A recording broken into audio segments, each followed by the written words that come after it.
उपस्थित में रखते माननीय सुभाष चंद्र डॉक्टर।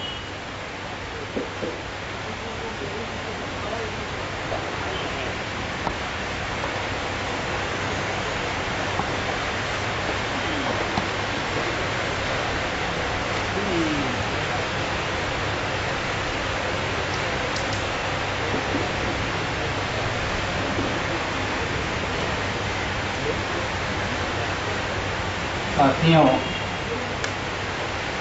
लगातार 5-6 दिन से मैं बोलता जा रहा हूँ क्योंकि बहुत सारे कार्यक्रम थे। कल भी रात को 2 बजे कार्यक्रम था नवी मुंबई में। उसके पहले भी जो है दिल्ली में IT सेवा फेडरेशन का यूनिफिकेशन था। उसके बाद जो है 2 दिन पहले भी एक IT सेवा मुंबई का कार्यक्रम था। इस तरह लगातार 5-6 दिनों से मैं बोलते बोलते थक सा गया हूँ। आवाज भी ऐसी हो गई है। आज एक बहुत बड़े मकसद को लेकर ये कार्यक्रम आयोजित किया है। एक समस्या यह है कि मकसद तो लेने गया तेल, लोग अपनी बात ठोक देते हैं, ठेल देते हैं, उसको कैसे शब्द में बोलो, बस अपनी बात ठोक ठाक के बस चल देते हैं। ये हमारी सबसे बड़ी समस्या है। समस्या ये है कि हम एक बड़े उद्देश्य को लेकर जो सारे कार्यकर्ताओं में, सारे वर्करों में, सारे लोगों में जो दिल में दर्द है, भीतर एक मसलपन है, एक मसलाहट है, एक छटपटाहट है, वो उसको एक जवान देने के लिए, उसको अंजाम देने के लिए, उसको उद्देश्य के पराकाष्ठा पर पहुंचाने के लिए हम सभी लोग एकत्रित हुए हैं। लेकिन हमारी समस्या ये है कि हमको जब माइक मिल जाता है, जिसको भी माइक मिल जाता है वो अपनी बात ठोकता है, ठोक ठाक में चल दिया, बस ठीक हो गया यूनिफिकेशन भाई, बाद में आपकी व्यवस्था, आपका कार्यक्रम जाए भाड़ में। ये सबसे बड़ी समस्या है। दूसरी समस्या क्या है कि हमने लिखा all India BAMCEF unification conference. उसके विषय में मैं जानकारी जरा दे दूं कि बामसेफ का कोई यूनिफिकेशन की जरूरत नहीं है। बामसेफ अपने आप में एक विचारधारा है। पिछले 18 साल से 14 साल से मैं लगातार बोलता जाता हूं कि BAMCEF is the university of true thoughts. BAMCEF सम्यक विचारों का एक विश्वविद्यालय है। तो बामसेफ की विचारधारा में या फूले अम्बेडकरी विचारधारा में कोई बंटवारा नहीं हुआ है, न कभी रहा है, न होगा। बंटवारा या ग्रुप जो बने हैं वो बामसेफ के वो लोग जो बामसेफ चलाने का उपक्रम करते हैं या भ्रम भी पैदा किए हुए हैं या प्रयासरत हैं या ऐसा मान के चलते हैं कि वो बामसेफ चला रहे हैं। तो ये जो बंटवारा है ये बामसेफ को चलाने वाले लोगों में है। बामसेफ में तो ये थॉट्स क्लियर होना चाहिए पहली चीज कि बामसेफ में बंटवारा नहीं है। बामसेफ को कुछ लोग चलाने वाले हैं, जैसे मेरा ग्रुप हो गया हो, इनका ग्रुप हो गया हो, उनका ग्रुप हो गया, इनका ग्रुप हो गया हो, कुल मिला जुला के 3 या 4 ग्रुप हैं। ये 3-4 ग्रुप के लोग जो है अपने अपने ढंग से बामसेफ चलाने का प्रयास कर रहे हैं, चलाना चाहते हैं। सबके अपने अपने जस्टिफिकेशन भी है, सबके अपने काम करने के तौर तरीके भी हैं, सारी बातें हैं। इसमें एक बड़ी बात यह है कि ये जो लोग थे जिसमें एक तरह की सोच है वो तो यहां इकट्ठा हो गए। जिस ग्रुप को मैं रिप्रेजेंट करता हूं, हमारे जो 20 कार्यकर्ता जो है वो भी वो लोग जिसको हम लोग नेशनल प्रेसिडेंट किया, हमारे बीच में ताराराम मेहना जी बैठे हुए हैं। हमारे जो है हम जिस ग्रुप के बिलोंग करते हैं उस ग्रुप का राष्ट्रीय हमारा पैटर्न और बामसेफ का फाउंडर मेंबर मास्टर मान सिंह जी हमारे बीच में हैं। वो हमारे पूरे ग्रुप में हमारे पूरे दिल से, दिमाग से, और इस उम्र में भी 91 साल 90 साल से ज्यादा उम्र में वो साथ में है। अंतर्राष्ट्रीय रिप्रेजेंटेशन करने वाले हमारे साथी जो है, बीच में फकीर चंद जी अमेरिका से बीच में कि यहाँ कार्यक्रम होने वाला है, उनको जाना था, अमेरिका का कार्यक्रम छोड़ के यहाँ आ गए कि नहीं यूनिफिकेशन का कार्यक्रम चल रहा, हम आएंगे। हम देख रहे हैं कि हमारे पास बिहार से रिप्रेजेंट करने वाले साथी हमारे सामने बैठे हुए हैं, पंजाब से रिप्रेजेंट करने वाले हमारे साथ बैठे हुए हैं, यूपी से रिप्रेजेंट करने वाले हमारे साथी बैठे हुए हैं, मध्य प्रदेश के बैठे हुए हैं, गुजरात के 6 साथी हमारे सामने बैठे हुए हैं, तमाम लोग आए हैं। हम जो एक विचारधारा रखने वाले, एक तरह की सोच रखने वाले, एक तरह का जो व्यवहार पैटर्न रखने वाले, जो बिहेवियर पैटर्न है एक तरह का रखने वाले लोग, हम आपके साथ जुड़ गए। यूनिफिकेशन ये है कि हम जुड़ गए और हम आए हैं सिर्फ भाषण देकर भागने वाले नहीं, आएंगे भाषण देकर भाग जाएंगे इसके लिए नहीं आए हैं। हम जो है पूरा का पूरा दिलेरी के साथ जो सीना तान के, सीना चौड़ा करके जो है बैठ के जो है इस यूनिफिकेशन के इस प्रयास को एक ऊंचाई, एक बुलंदी देने के लिए आए हैं। हम इसलिए आए हैं कि ये यूनिफिकेशन जो है बिल्कुल होना चाहिए और हर व्यक्ति को एहसास हो जाना चाहिए कि सचमुच जो है सिद्धार्थ बर्वे जैसे बहुत बड़ा हमारा समर्पित जो है, बहुत डेडिकेटेड व्यक्ति जो है, पूरे के पूरे हमारे जो यहाँ जो बॉम्बे के तमाम जाबाज सिपाहियों को, जो बाबा साहब की विचारधारा को जीने वाले सिपाहियों को जो एकत्रित करके उसके बाद राष्ट्रीय स्तर पर जो तमाम लोगों को बुलाया है। तो आप जितने लोग बैठे हुए हैं ये बामसेट के डेलीगेट्स हैं, पार्टिसिपेंट से, डेलीगेट से पूरा इंडिया रिप्रेजेंट हो रहा है। और एक चीज बता दूं, कभी भी किसी भी बैठक में, मीटिंग में 100% कभी भी नहीं होता, पूरे वर्ल्ड की बात है। यूनाइटेड नेशंस ऑर्गेनाइजेशन में भी जो है 195 देश में कभी जो है 195 देश नहीं आते, वहां उतने बड़ा ऑर्गेनाइजेशन में भी 10-20 कंट्रीज कभी नहीं आते हैं।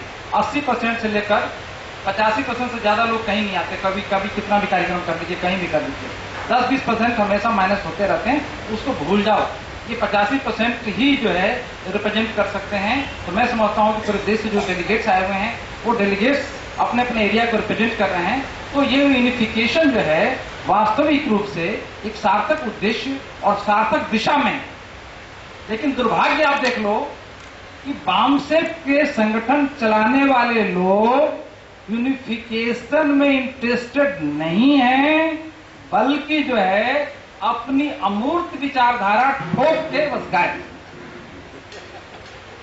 वो अमूर्त विचारधारा को अंग्रेजी में अब्स्ट्रैक्ट थॉट्स कहते हैं और अब्स्ट्रैक्ट आइडियाज कहते हैं, जिसका न कोई सिंग होता है और न पूंछ होती है। उसको फ्रेंच में एक साइंटिस्ट हुआ करता था, सोशल साइंटिस्ट, उसने कहा था यूटोपियन थिंकिंग,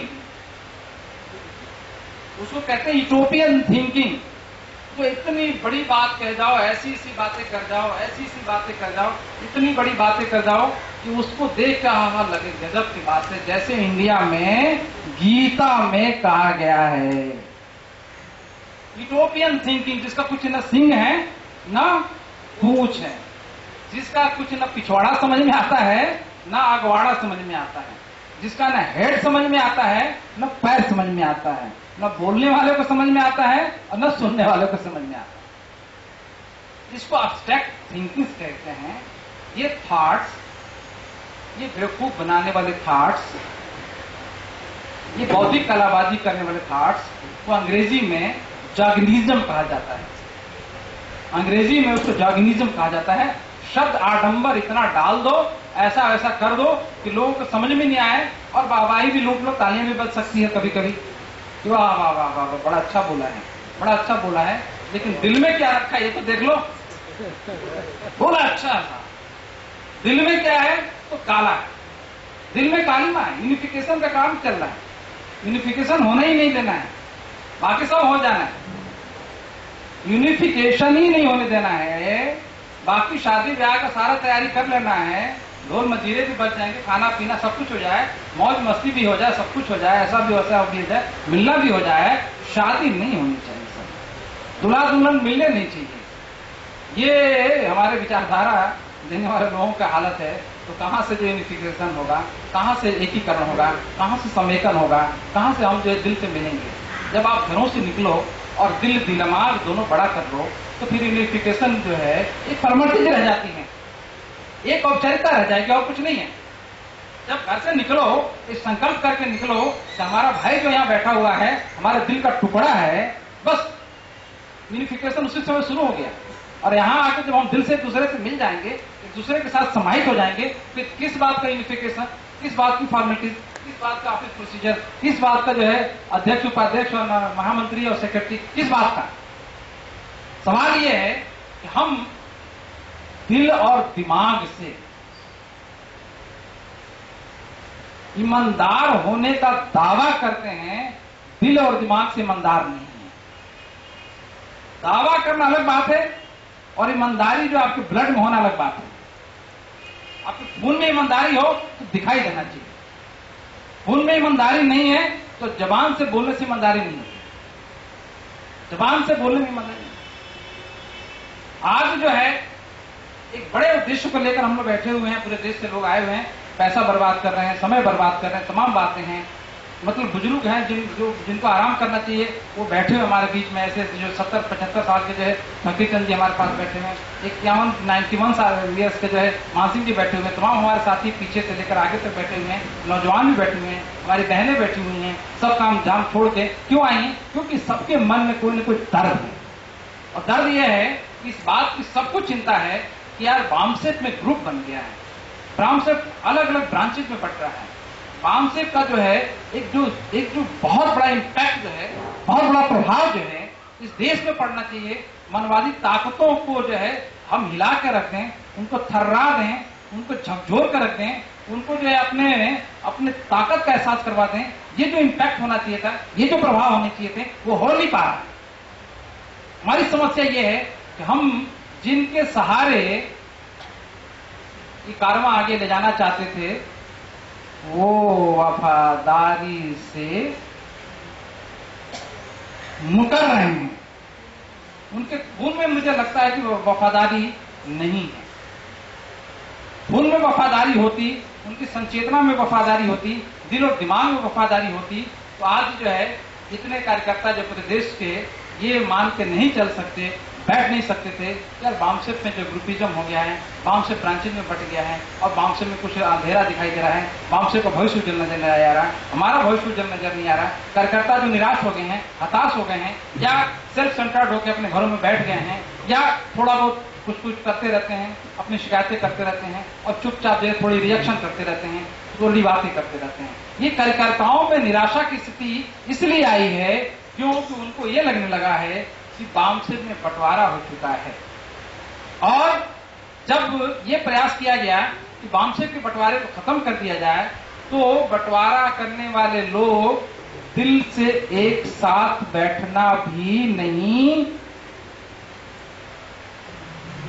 जिनको चारों ग्रुप के लोगों को मुझे पता है, सिद्धार्थ बर्वे जी ने, मुझे पता है, सभी लोगों ने, सभी लोगों ने, तमाम लोगों ने सबको बुलाया, नाम नहीं लेना चाहूंगा, सभी ग्रुप के लोगों को बुलाया है।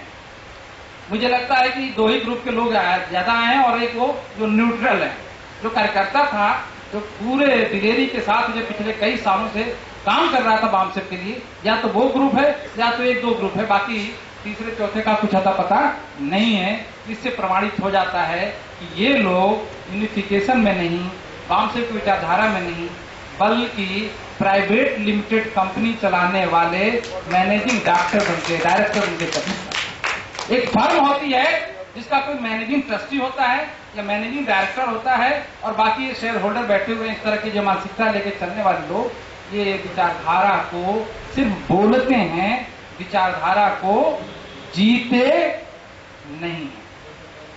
तो हमारे कुछ लोग, हमारे ही बीच के लोग विचारधारा पर विचार अच्छा देते हैं, लेकिन विचारधारा को जीते नहीं। They don't live that ideology. Not at all. They can debate very well. They can express in a very good word. They can express their thoughts. They can find their new thoughts. लेकिन उस thoughts को खुद जो है जीते नहीं है, ये सबसे बड़ी समस्या है। इसलिए साथियों, मेरा निवेदन आपसे ये है कि हम जो है जिस बड़े मकसद को लेकर जो है आज यहाँ इकट्ठा हुए हैं वो मकसद पूरा करके ही यहाँ से जाएंगे, ऐसा संकल्प लीजिए। नहीं तो जो हमारे बीच में जो है गैर जिम्मेदार लोग या ना वफादार, उनको गद्दार तो मैं नहीं कह सकता कि थोड़ा ज्यादा भारी शब्द हो जाता है, तो ना वफादार लोग जो है अपने मकसद में कामयाब ये रहेंगे कि प्राइवेट लिमिटेड कंपनी के चेयरमैन या प्राइवेट लिमिटेड कंपनी के जो है अध्यक्ष या प्राइवेट लिमिटेड कंपनी के मैनेजिंग डायरेक्टर बनके जो है संगठन चलाते रहेंगे। उनका उद्देश्य जो है जिंदगी भर मरते दम तक जो है सिर्फ संगठन चलाते रहना है, लेटर हेड वाला भी और भाषण देने वाला भी। वास्तविक रूप से जो जन आंदोलन है, जो जन प्रशिक्षण है, दोनों चीजें, जन आंदोलन और जन प्रशिक्षण, वो दोनों पूरा होने वाला नहीं है। इसलिए साथियों, आज यूनिफिकेशन के बाद हमारा तीसरा जो संकल्प होगा वो होगा कि हम जन प्रशिक्षण, जन आंदोलन कैसे खड़ा कर सकते हैं, हमारी वर्क स्ट्रेटजी क्या हो सकती है।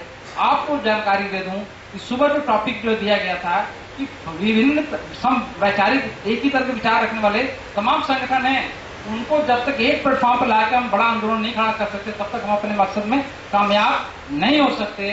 तो आपकी जानकारी के लिए बता दूं कि हमारे साथी तो अभी जो 4-5 प्रश्न करके चले गए, और सुबह भी जो है कुछ हमारे साथियों ने प्रश्न रखा था कि बहुत सारे विचारधारा के लोग अपने अपने संगठन चला रहे हैं और संगठन चला के अपना जो है काम टाइम बर्बाद कर रहे हैं, वो बड़े संगठन के साथ जुड़ नहीं पा रहे हैं। तो आपकी जानकारी के लिए बता दूं कि हम लोगों के जो प्रयास किए हैं, हम लोगों ने जो प्रयास किया है, माननीय ताराराम मेहना जी हैं, हमने राष्ट्रीय स्तर पर 6 बड़े संगठन, प्रमाण में दे दूंगा प्रमाण, 6 बड़े संगठन का एक तरह से हमने वामसेफीकरण कर दिया। वामसेफी शब्द अच्छा नहीं है, प्रॉपर नहीं है, लेकिन मैं आपको समझाने के लिए बोल रहा हूं कि वामसेफीकरण किया है। जैसे 3 स्टेट में, हरियाणा, पंजाब, जम्मू कश्मीर, इवन दिल्ली भी ले लीजिए, एक समाज निर्माण संघ है। हमारे ग्रुप के हमारे साथियों ने उस संघ में अपनी पैठ बनाई, उनका धीरे धीरे उनका वामसेफीकरण किया, और अब जो है फूले अम्बेडकरी विचारधारा का जो पूरा का पूरा जो भाव है, पूरी की पूरी विचारधारा है, वो समाज निर्माण संघ के लोग बोलने लगे हैं। नहीं तो वो ये कहते थे कि हम भंगी कम्युनिटी के समुदाय वाले लोग हैं, ये चमार जाति वालों से अलग रखेंगे, ये उनसे अलग रखेंगे, इन्होंने हमारा हक खा लिया, ये हमारे हक छीन लिए, के ऐसा कर दिया, वैसा करके ऐसा आंदोलन जो पंजाब में, हरियाणा में, जम्मू कश्मीर में वो भारतीय राष्ट्रीय समाज निर्माण संघ ने कर रखा था, उसका हम लोगों ने वामसेफीकरण किया। वैसे ही जो इस बॉम्बे में जयसवाल समाज के 5 लाख लोग हैं, 5 लाख लोग उत्तर प्रदेश से, बिहार से, हरियाणा से तमाम हैं, ये 5 लाख लोग इस बॉम्बे में हैं। उसका एक संघ है, उसको कहते हैं अखिल जयसवाल विकास संघ। अखिल जयसवाल विकास संघ के 5 लाख लोग हैं, कम से कम 5-6 हजार लोग तो जब चाहो तब आ जाते हैं। कल उनका एक कार्यक्रम है, उनका कार्यक्रम नहीं है, उनका जो है पहले संगठन चल रहा था, मैं उसमें प्रवेश किया, प्रवेश करने के बाद उनका वामसेफीकरण किया और धीरे धीरे करके उनको वामसेफ की मुख्य धारा में, मेन स्ट्रीम में लाया। उसके बाद वही लोग जो है वामसेफ की विचारधारा का प्रचार प्रसार कर रहे हैं। और फलराम विवाह के 3 महीना पहले जो डिसाइड हुआ था कि राष्ट्रीय मूल निवासी संघ एवं अखिल जयसवाल विकास संघ के तत्वाधान में एक बहुजन मिलन समारोह रखा जाएगा, वो कार्यक्रम जो है कल जो है रखा गया है, यही घाटकोपर में, आचार्य श्री मैदान में। इस कार्यक्रम के बाद वहां जाएंगे, तो मैं उस कार्यक्रम के लिए आपको आमंत्रित भी करता हूं। तो जो साथी यहाँ रह जाएंगे, जिन साथियों को ट्रेन है कल है चला जाना वो अलग बात है, लेकिन जो साथी यहाँ आए हुए हैं पूरे देश से, उस कार्यक्रम में सादर आमंत्रित हैं। हमने और आपके ताराराम मेहना जी ने, तमाम साथियों ने उस अखिल जयसवाल विकास संघ का वामसेफीकरण करके उनको वामसेफ की मुख्य धारा में जोड़ा हुआ है, इसीलिए वो राष्ट्रीय मूल निवासी संघ का कार्यक्रम वो कर रहे हैं और इस तरह जो है हम अपना बेस बढ़ा रहे हैं। उसके अलावा एक संगठन है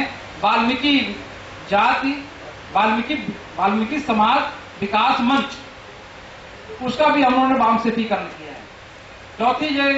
चौथा एक संगठन है वहाँ उत्तर प्रदेश में, हमारे वहाँ पूर्वी उत्तर प्रदेश में पूर्वांचल विकास संघ, उसका वामसेफीकरण किया गया है। उसके अलावा जो है मैं बता दूं, आगरा में जो है ये सफाई कर्मचारी संघ बना हुआ, सफाई कर्मचारी महासंघ, उसका जो वामसेफीकरण करके वामसेफ विचारधारा में जो है हमारे साथियों ने लाया है, वो भी एक बहुत बड़ा प्रयास हुआ। मैं ये कहना चाहता हूँ, जो सुबह का टॉपिक था, उस टॉपिक में बात रखी गई थी कि एक ही तरह की विचारधारा रखने वाले तमाम जो संगठन हैं, उनको जब तक हम लोग एक प्लेटफॉर्म पर नहीं लाएंगे, हमारा जो बेस बड़ा नहीं हो सकता, हमारा जो फलक है बड़ा नहीं हो सकता, हमारा जो प्लेटफॉर्म है बड़ा नहीं हो सकता, हमारी आंदोलन की धारा जो तेज नहीं हो सकती। हम जो है छोटी छोटी नदियों को वामसेफ नाम के समुद्र में उनको समाहित करने का प्रयास कर रहे हैं, करके दिखाया हुआ है। हमने 5 सिर्फ उदाहरण दिए हैं, हमारे पास बड़ी सी लिस्ट है, कम से कम 20-22 ऐसे संगठन है, मेरे पास ये लिस्ट लिखी हुई है, मेरे पास ये लिस्ट है। उन संगठनों को जोड़ जोड़ के उनका वामसेफीकरण करने का प्रयास हम लोगों ने किया है, हमारे साथियों ने किया है, और वो सारे के सारे साथी जो उसका अग्रज हैं यहाँ मौजूद हैं। बहुत सारे साथी नहीं आए, लेकिन उन्होंने ये कहा था कि आप लोग जो निर्णय लेंगे मुझे स्वीकार्य है। और मैं बता दूं, मंच से जो मैं आराम से खुले मन से पूरे दिल से घोषणा में ये करता हूं कि पूरा का पूरा हमारा ग्रुप, हमारा पूरा का पूरा संगठन आपके साथ है, आप हमारे साथ हैं, हम आपके साथ हैं, इसके अलावा कुछ नहीं कहा जाता। दूध और पानी की तरह हम मिल जाएं, ऐसा नहीं। मैं वो बैठे बैठे मैं सोच रहा था कि मैं क्या बोलूं, तो मैं एक गुलदस्ता देख रहा था, ये गुलदस्ता देख रहा था, तो मुझे लगा कि कहीं ऐसा तो नहीं कि हमारी एकता है इस गुलदस्ते के मानी। मैं शेर पढ़ देता हूं कि कहीं ऐसा तो नहीं कि हमारी एकता है इस गुलदस्ते के मानिन, दिल मिलता नहीं कंधे मिलाए बैठे हैं। कहीं ऐसा तो नहीं कि इस गुलदस्ते की तरह है कि बड़े अच्छे अच्छे लोग आए हुए हैं, बड़ा अच्छा अच्छा फूल वहां दिखाई दे रहा था, बड़े अच्छे अच्छे फूल हैं, यहाँ जितने लोग बैठे हुए हैं बड़े अच्छे अच्छे फूल हैं, विचारों को फूल लिए हुए हैं, व्यवहार का फूल लिए हुए हैं, अपने आप में बहुत अच्छे लोग हैं, बड़े अच्छे अच्छे लोग इकट्ठा हो गए हैं। और जैसे फूल उधर इकट्ठा हुआ है, और उसी पर मुझे एक शेर आ गया कि कहीं ऐसा तो नहीं कि हमारी एकता हो इस गुलदस्ते के मानिन, दिल मिलता ही नहीं और कंधे मिलाए बैठे हैं। ये कंधे मिला के बैठने वाले हमारे साथी मैं नहीं समझता तो बैठे हुए हैं। मैं ये मान के चलता हूं कि जितने लोग हैं हमारे, मेरे दिल के टुकड़े हैं, और मैं उम्मीद करता हूं कि आप मुझे दिल में संभालेंगे और मैं आपको अपने दिल में संभालूंगा। ये मैं बता दूं, वो वही बात हुई कि तुम मुझ में समा जा और मैं तुझ में समा जा। यूनिफिकेशन का सार्थक और एकमात्र मीनिंग यही है कि तू मुझ में समा जा और मैं तुझ में समा जाऊं। मतलब ये कि हम जो है कोई ग्रुप में है ही नहीं है, और थे भी बाई जो ग्रुप में, तो ग्रुप को खत्म करके ये जितने डेलीगेट्स पूरे इंडिया से आए हुए हैं, सारे के सारे डेलीगेट्स एक दूसरे के साथ जुड़ जाए, तो ये आंदोलन जो है सचमुच जो है अपने मकसद पर, बिल्कुल अपने मकसद को लेकर जो है कामयाब हो जाएगा। जिस मकसद को लेकर जो है हम लोग आगे बढ़ रहे हैं, वो मकसद हमारा पूरा हो जाएगा, और बिल्कुल जो है हम जो है उस वैचारिक परिभूमि पर चले जाएंगे जिस वैचारिक परिभूमि की बहुत जरूरत थी, उस थॉट प्रोसेस, उस लेवल पर जिसको कभी कभी संकेत में कहा जाता था कि फूले अम्बेडकर विचारधारा व्यवस्था परिवर्तन की विचारधारा है। लेकिन कौन सी व्यवस्था? जिस व्यवस्था के खिलाफ हम लोग जंग छेड़ना चाहते हैं वो मनवादी व्यवस्था आज बनिया और ब्राह्मणों की व्यवस्था है। सिर्फ ब्राह्मणों को हम लोग संकेतित करके अपनी बात कहा करते हैं। मैं उसमें सुधार कर दूं, मैं उसमें थोड़ा सा विकास कर दूं कि ये व्यवस्था जो पहले ब्राह्मणवादी व्यवस्था थी, मनुवादी व्यवस्था थी, अब ये बनियों ब्राह्मणों की व्यवस्था बन चुकी है। बनिया ब्राह्मण तो सांस्कृतिक परंपरा में जो है ये उपनिषदिक परंपरा से लेकर, शास्त्रीय परंपरा से लेकर, पौराणिक परंपरा से लेकर, अंधविश्वास बढ़ाने की परंपरा से लेकर, जिस परंपरा का वाहक है, एक व्यवस्था वो बनी जो मनवादी व्यवस्था थी, और दूसरी व्यवस्था उसी के साथ उसी का फायदा उठाकर बनियों ने बिजनेस कम्युनिटीज देश में ऐसा बनाया जिसकी वजह से दोनों का चोली दामन का संबंध कह लीजिए, दोनों का जो है एक जो आपस का संपर्क ऐसा बन गया कि अब जो व्यवस्था बनी है वो ब्राह्मण बनियों की व्यवस्था बनी है। बाबा साहब ने एक जंग लड़ी और वो सामाजिक आजादी की जंग, वो जीत गए और हमें जीत हासिल कराई।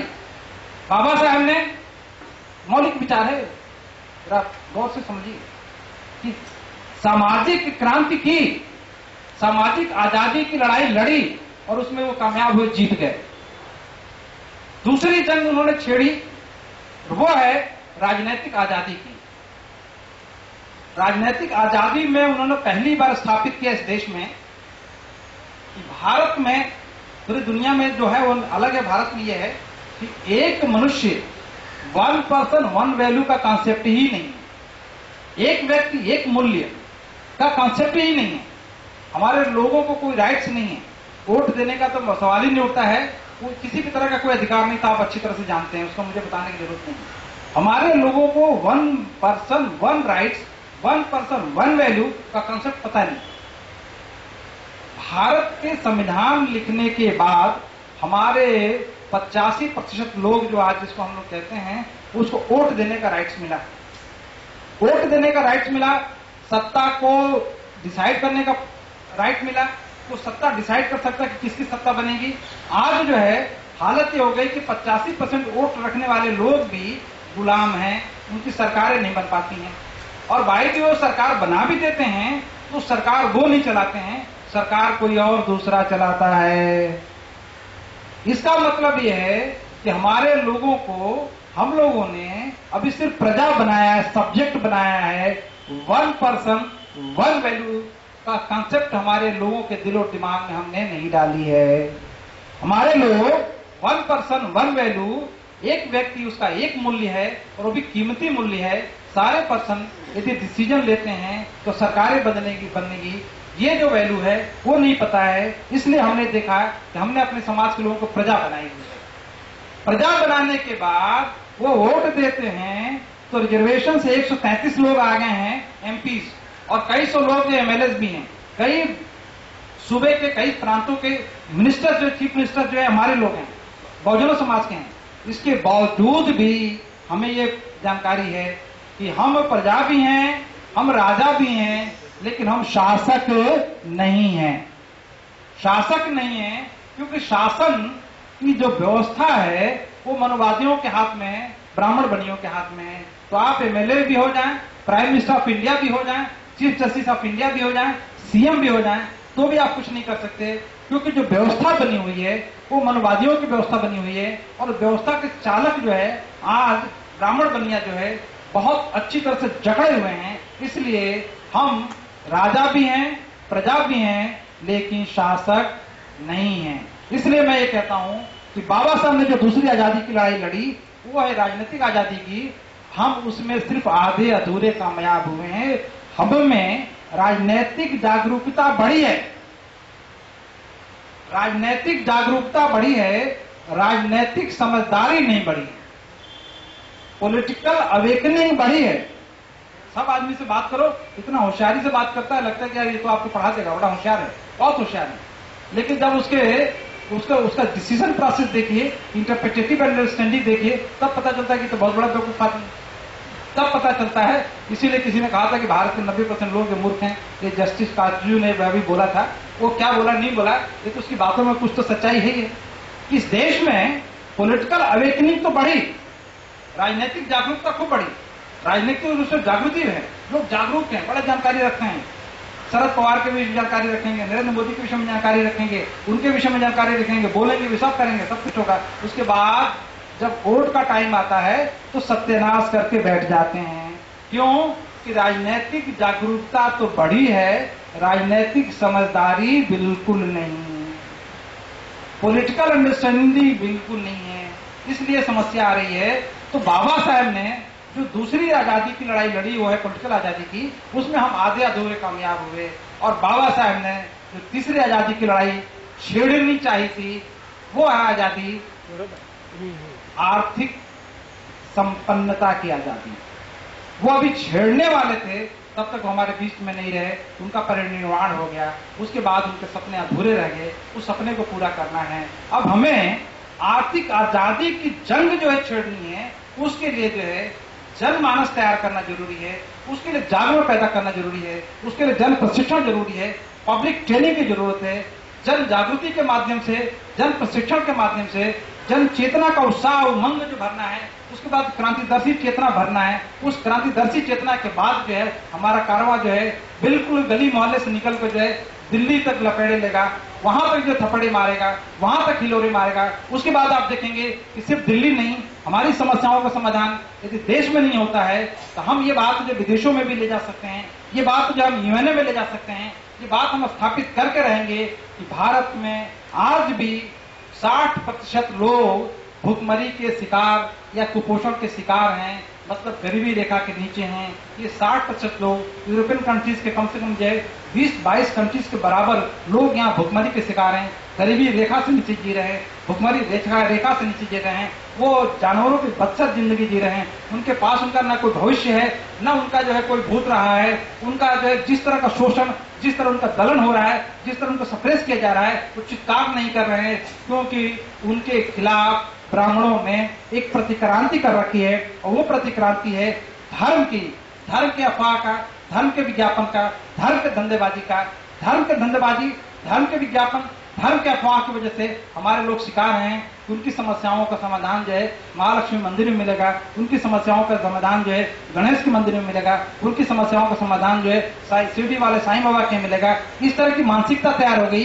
ये धार्मिक प्रवास, ये धार्मिक जो है प्रवाह नहीं है, ये धार्मिक जो है उनका कार्य नहीं है, बल्कि ये साथियों याद रखो, ये उनकी प्रतिक्रांति है, एक काउंटर रिवॉल्यूशन है। आपकी जनचेतना को भरने से दबाने के लिए ये सेफ्टी बाल का काम करते हैं। जब आपकी जनचेतना में उभार आएगा, सैटरडे संडे को जो कथावाचक आता है और कहता है कि मुंह दो वहां कथे कुछ नहीं, रामा हो रामा, उसके बाद भजन कीर्तन करने लगते हैं। उस भजन कीर्तन में जो बाबा बाबियां जो पीछे पड़े हुए हैं हमारे और आपके, वो प्रतिक्रांति के सबसे बड़े अग्रदूत हैं।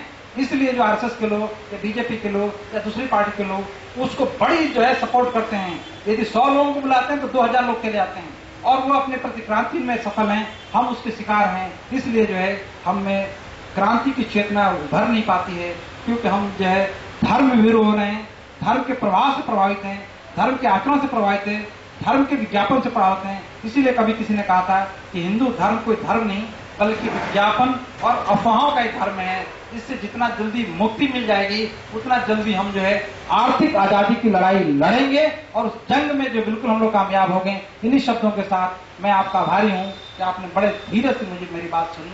अंत में सिर्फ इतनी बात कह दूं कि जो यूनिफिकेशन का ये इतना बड़ा प्रयास किया गया है, इसमें हमारे 29 महापुरुषों का चित्र लगा हुआ है। प्रथम भगवान बुद्ध और अंतिम बाबा अम्बेडकर। उसके बाद जो है तमाम महापुरुष हैं हमारे पास, 29 महापुरुषों का चित्र लगा हुआ। मैंने इनसे पूछा कि आज कितने डेलीगेट्स आए हैं, तो पता चला कि 160 डेलीगेट्स का रजिस्ट्रेशन हुआ था। बाद में 2-4 लोगों का और भी हो गया होगा।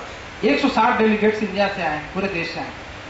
160 डेलीगेट्स यदि छोटे छोटे ग्रुप के रिप्रेजेंटेटिव हैं, वो एक साथ ही जुड़ना चाहते हैं, एक साथ जुड़ जाना चाहते हैं और जुड़कर जो है वामसेप को जो है एक बुलंदी देना चाहते हैं, एक जो विशालता देना चाहते हैं, एक जो इसको विकरालता देना चाहते हैं, एक बहुत बड़ा फलक तैयार करना चाहते हैं।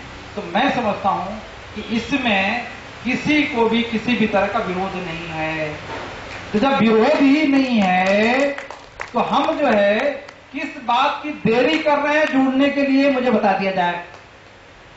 ये प्रश्न जो है मैं सदन में रखना चाहता हूं कि जब आपके दिमाग में बात आ ही गई कि there must be unification of वामसेप, हालांकि मैंने आपको बताया कि वामसेप में बंटवारा नहीं है, वामसेप के कार्यकर्ताओं में बंटवारा हो सकता है, वामसेप को चलाने वाले कुछ लोगों में बंटवारा हो सकता है। एक साथी जो है सुबह बोल रहे थे कि हमारे हाथ से कब वामसेप निकल गया पता ही नहीं चला। सुबह की स्पीच में एक साथी ने बोला था कि वामसेप हमारे साथ था, मैं उनके साथ था और वामसेप हमारे हाथ से कब निकल गया हमें पता ही नहीं चला। मैं साथी आपको जानकारी दे दूं कि वामसेप आज भी आपके हाथ में ही है, सिर्फ आपने अपनी डोर छोड़ दी है।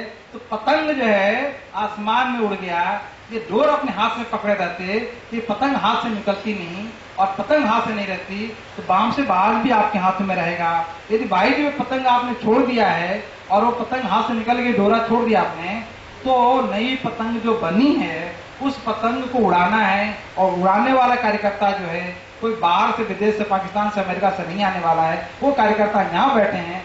जिस संगठन के साथ आप रहेंगे वही बामसेफ रहेगा, बाकी बामसेफ समाप्त हो जाएगा। तो जिसके साथ इतने लोग रहेंगे वही बामसेफ जो जीवंत रहेगा, वही बामसेफ जो आधारभूमि रहेगा, वही बामसेफ जो है अपनी क्रांति करेगा, वही बामसेफ आगे चलेगा। छोटी रेखा के सामने जो है बड़ी रेखा खींच जाए। छोटी लाइन के सामने बड़ी रेखा आप खींचने के लिए जब आए हो तो ये चिंता ही मत करो कि किस मोहल्ले में कितने लोग कौन सा बामसेफ चला रहे हैं। सारे के सारे लोग ससम्मान, फुल रेस्पेक्ट, पूरे स्वाभिमान के साथ, पूरे दिलेरी के साथ यदि आप जुड़ जाते हैं तो मैं नहीं समझता हूं कि कोई दूसरा बामसेफ भी कहीं दूसरी जगह होगा। वो हो ही नहीं सकता, क्योंकि उस बामसेफ को भी बनाने वाले ये कार्यकर्ता बैठे हुए हैं। और उसके बाद जो है नए बामसेफ, वही बामसेफ का नया रूप देना, उसको रिवाइवल कहते हैं। रिवाइव करके, रिवाइटलाइज करके, जीवंत करके, उसमें संजीवनी शक्ति डालकर फिर हम बामसेफ खड़ा कर लेंगे। इस बात की क्यों निराशा है कि आपके हाथ से जो फाख्ता उड़ गया, आपके हाथ से जो पतंग उड़ गई, आपके हाथ से डोरे टूट गए और वो दूसरा लेके भाग गया, उसके बाद उसका राजनीतिकरण भी कर दिया, उसके साथ आपके साथ वफादारी भी नहीं कर रहा है, उसके बाद ऐसा कर दिया, वैसा कर दिया, ये कर दिया, वो कर दिया। मैं कहता हूं उस चैप्टर को क्लोज कर दो और नए चैप्टर, नया इतिहास की शुरुआत कर दो। नए चैप्टर की शुरुआत, नए इतिहास की शुरुआत करने से किसने रोका है? कोई रोकता तो आज जो इतने लोग आते ही नहीं। क्यों सिद्धार्थ बरुआ साहब? यदि कोई रोकता तो इतने लोग आते नहीं। जब इतने लोग आ गए हैं तो मेरा विश्वास जो है 100 गुना बढ़ गया कि बामसेफ यहां बैठा हुआ है। तो फिर क्यों रोना रो रहे हो कि बामसेफ हाथ से छूट गया है? क्यों रोना रोते? बामसेफ आपके साथ है, बामसेफ आप हो, बामसेफ चलाओ। और चलाने के लिए एक नेता होना चाहिए। वो समस्या हो सकती है आपको कि हम किसको नेता बनाएं, और बिना नेता का, बिना सर का जो आप संगठन चलाने का सपना देखते हैं तो बेकार का सपना है। जैसे कल बात हो रही थी कि हम चाहते हैं कि यहाँ जो है एक जो है सीसी बने नेशनल लेवल पर, रिप्रेजेंटेटिव वो 1 साल तक ढाक है, उसके बाद रेगुलर इलेक्शन होगा और वो सीसी के मेंबर्स वैसे होंगे जो जवाब सिपाही होंगे, विचारधारा के सिपाही होंगे, एक स्टेचर के लोग होंगे, बड़े व्यक्तित्व की गरिमा से जो है महिमंडित होंगे, पूरा बामसेफ को अच्छी तरह से चलाएंगे। ये बात आई थी। फिर भी एक समस्या बनी हुई है कि उसका हेड कौन हो। बिना हेड का हेडलेस ऑर्गेनाइजेशन आप चला नहीं सकते। बिना हेड का जो है आप कोई भी कारवा आगे नहीं ले जा सकते। एक आदमी को भले 2 साल के लिए आप इलेक्ट करते हैं, 2 साल के मनोनीत करते हैं, 2 साल के लिए सही आप बनाइए डेमोक्रेटिक पैटर्न पर। हम उस डेमोक्रेटिक पैटर्न पर बिल्कुल अपनी मुहर लगाते हैं, अनुमोदन करते हैं। मुझे उसका कोई विरोध नहीं है। हम तमाम साथियों से निवेदन करना चाहते हैं कि जो डेमोक्रेटिक वे में कॉन्स्टिट्यूशन का फ्रेमवर्क बनेगा हम उसका अप्रूवल देते हैं। उसके लिए यहाँ जो कोर कमेटी बना दी जाए, बिल्कुल कोर कमेटी बना दी जाए। 3 लोग जो है कॉन्स्टिट्यूशन का रीड्राफ्टिंग करेंगे। वही ड्राफ्टिंग जो है रजिस्ट्रार ऑफ फंड्स सोसाइटी के दिया जाएगा। सदन से जो हम लोग बोलेंगे जनरल बॉडी की मीटिंग हुई है, उसमें सीसी का सिलेक्शन हुआ है, ये हमारी टीम है, तो ये टीम काम करेगी। रजिस्ट्रार ऑफ फंड्स सोसाइटी के यहाँ जमा करने के बाद दूसरा संगठन खत्म हो जाता है। ये तो लीगल प्रोसीजर है, बहुत छोटा सा प्रोसीजर है। हमारे पुराने साथियों ने बहुत सारी गलती की थी जिसकी वजह से जो है सब लोग अपना अपना संगठन लेके चल रहे हैं और आज भी फंड्स सोसाइटी के रजिस्ट्रार नहीं किया। कोई संगठन का फॉर्मल किसी का भी वहां क्लेम नहीं है। किसी भी ग्रुप का कोई फॉर्मल क्लेम नहीं। आज भी उसको लीगल रिकॉग्निशन नहीं है। इवन जेली ग्रुप को भी रिकॉग्निशन नहीं है क्योंकि उनके लिए एनुअल मिनट्स ग्रुप जाता नहीं है। नीति बोरकर साहब की ग्रुप का भी बिल्कुल नहीं है। वही हाल हमारे भी है। उसको उन्होंने एक जामा पहनाया है और वो जामा पहनाया है। जीबी की जो मीटिंग हुई थी उसमें सीसी का जो संगठन हुआ था उसको जो हमने लिख के दे दिया और हमारा मान के चल रहा हूं कि हमारा संगठन जो है एक्टिव है और लीगलाइज्ड है। लेकिन हम आपका ये सदन कहेगा उसको हम डिजॉल्व कर सकते हैं और उसके साथ आपके साथ जुड़ जाते हैं। हमें कोई ऑब्जेक्शन नहीं, कोई परेशानी नहीं है। जब हमने एक बात कही थी कि हम दिल से दिल जुड़ाने के लिए आए हैं, दिल से दिल मिलाने के लिए आए हैं, तो बंटवारे की कोई बात नहीं, बंटवारे की कोई बात नहीं है। और बामसेफ मैं ये कहता हूँ यहाँ बैठा हुआ है, जो साथी यहाँ नहीं बैठे हैं वो आपके साथ हैं, वो आपके वेलविशर्स हैं, वो सुनना चाहते हैं, वो जानना चाहते हैं या क्या निर्णय लिया गया है। बहल साहब के, मिल्कियत सिंह बहल साहब के एक रिलेटिव का डेथ हो गया कल ही। वो आने वाले थे कार्यक्रम में। MS बहल साहब ने बोला था उनके डेथ हो गया है कल ही सुबह ही 11 बजे। कल ही फोन आया कि हम फ्लाइट कैंसिल करें, हमारा डेथ हो गया है। नहीं तो उन्होंने बिल्कुल इंडिया में आ गए थे और उन्होंने मुझे प्रॉमिस किया था कि कार्यक्रम में आएंगे। मिल्किया सिंह बैंक पूरे इंटरनेशनल जो नेटवर्किंग कर रहे हैं, दिल दिमाग से, पूरी सच्चाई के साथ, पूरी ईमानदारी के साथ वो आपके साथ है। उनका मैसेज मेरे पास है, सुबह सुबह कहा कि मेरी शुभकामनाएं व्यक्त कर दीजिएगा। मैं उनकी शुभकामनाएं व्यक्त करता हूँ। मेरे पास जो है कनाडा से फोन आता है, मेरे पास ऑस्ट्रेलिया से फोन आता है, मेरे पास जर्मनी से फोन आता है, मेरे पास इटली से फोन आता है, मेरे पास दुबई से फोन आता है। सारे लोगों का मेरे पास नाम लिस्ट सब कुछ है। वो सारे के सारे साथी जो है वो देखना चाहते हैं कि बामसेफ जो है कितना एक्टिवली, कितनी सरकीता के साथ दिल्ली वो बॉम्बे में इंडिया में काम कर रहा है। वो जानना चाहते हैं, उसकी पूरी जानकारी रखना चाहते हैं। वो सारे के सारे जो लोग इंटरनेशनल लेवल के सारे के सारे लोग आपके साथ जुड़े हुए हैं। ऐसी कोई बात नहीं है कि बामसेफ टूटा हुआ बिखरा हुआ है। उनकी नजर में बामसेफ एक है। यहाँ जो टूटा बिखरा हुआ है उसको हम लोग आज रिपेयर करने के लिए खड़े हैं। तो आज जो है आप जो है मिस्त्री का काम करके खुद के खुद ड्राइवर बन के इसको ड्राइव करिए, ताकि जो गाड़ी जो है हमारी ढीली हो गई थी वो गाड़ी जो है 120 की नहीं 60 की स्पीड से जो है तूफान में की नहीं बल्कि बुलेट प्रूफ जो है गाड़ी की तरह जो है बुलेट के स्पीड से जो चले। इसलिए जो है साथियों मैं आभारी हूँ कि आपने जो है बात को सुना और इस संकल्प लिया कि हम यूनिफिकेशन करके रहेंगे, चाहे इसमें कोई जुड़े या न जुड़े, आए या न आए, आए और चला भी जाए तो वो चला जाए। हमारा संकल्प यह है कि हम बामसेफ को जीवंत और जिंदा रखेंगे। इसमें कोई ताकत इसको जो है पीछे नहीं ले जा सकती। इन्हीं शब्दों के साथ जय भीम, जय भारत।